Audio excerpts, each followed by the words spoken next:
Virgin Records, we built into the most successful independent record company in the world.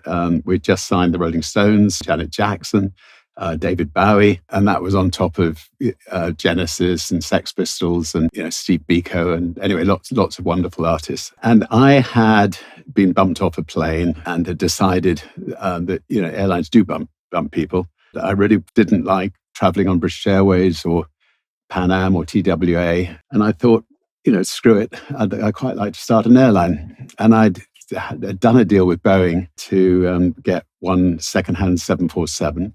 But I now had to sit down with Simon and Ken, who worked with me on running the record company, and tell them that I was thinking of going into the airline business. And they came to the boat. Simon basically, I think if he was able to have got me certified, as insane he would have done, said it over his dead body. He just thought it was the most awful idea imaginable. And Kenny was slightly politer than that.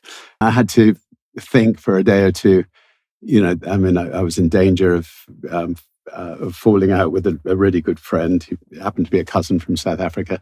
Do I give in and just do the record company, or do I move into the airline business? There was signs that the record business, the writing could be on the wall for the record business with new technology coming along and so on. To be honest, my main thing was just, I felt we could create a great airline.